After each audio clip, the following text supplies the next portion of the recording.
Hi friends, இன்றைக்கி நம்ம vegetable Manchurian soup பண்ண போகிறோம். அதுக்கு ஃபஸ்ட்டு கொஞ்சமாக எண்ணெய் விட்டுக்கலாம். கடாயை வச்சு எண்ணெய் விட்டு அதில் கொஞ்சமாக பூண்டு, இஞ்சி ரெண்டையும் பொடிசாக கட் பண்ணி சேர்த்துருக்கோம். அது கொஞ்சமாக வதங்கினதுக்கப்புறமா முட்டைக்கோசு, கேரட் இந்த ரெண்டையும் ரொம்ப பொடிசாக கட் பண்ணிக்கோங்க. இது கொஞ்சமாக வதங்கணும். வதங்கிடுச்சு. இப்போ இது கூட சாஸ் சேர்த்துக்கலாம். கொஞ்சமாக சோயா சாஸ் சேர்த்துக்கோங்க. ரொம்ப சேர்த்தா கசப்பாயிரும்.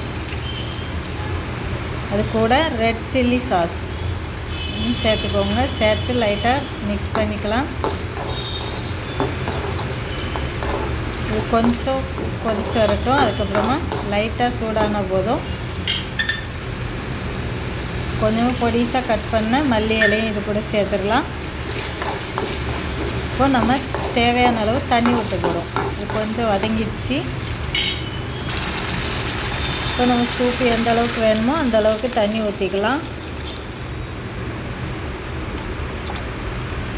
தண்ணி கொஞ்சம் ஜாஸ்தியாகவே ஊற்றிக்கோங்க. இப்போ இதுக்கு தேவையான அளவு உப்பு சேர்த்துறோம். இப்போ இது காரத்துக்கு மிளகுத்தூள் சேர்த்துக்க போகிறோம். கொஞ்சம் காரமாக இருந்தால் தான் நல்லாயிருக்கும். அதனால் மிளகுத்தூள் கொஞ்சம் ஜாஸ்தியாகவே சேர்த்துக்கோங்க. இப்போ இது நல்லா கொதிச்சிச்சு. கொஞ்சமாக கார்ன்ஃப்ளவர் மாவு எடுத்துருக்கோம். அதில் கொஞ்சமாக தண்ணி விட்டு கரைச்சி எடுத்துக்கலாம்.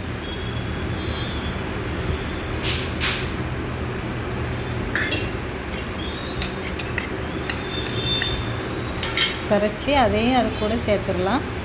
இது சேர்த்தோன்னா கொஞ்சம் திக்னஸ் ஆகும். அதுக்கு தான் கார்ன்ஃப்ளவர் மாவு கரைச்சி சேர்த்துக்கிறோம். இது நல்லா கொதித்து வரட்டும். நல்லா கொதிக்கும்போது கொஞ்சம் திக்னஸ் ஆகும். இந்த டைமில் காரம்லாம் கரெக்டாக இருக்கான்னு செக் பண்ணிக்கோங்க. பாருங்கள், நல்லா திக்காயிடுச்சு.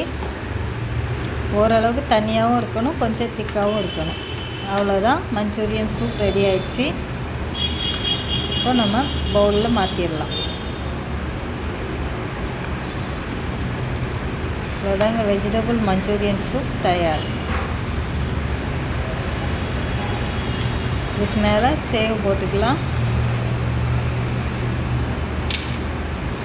சேவ் போட்டு சாப்பிட்டா நல்லா டேஸ்டியாக இருக்கும். இதே மாதிரி நீங்களும் ட்ரை பண்ணி பாருங்கள். இந்த வீடியோ பிடிச்சிருந்தால் லைக் பண்ணுங்கள், ஷேர் பண்ணுங்கள், கமெண்ட் பண்ணுங்கள்.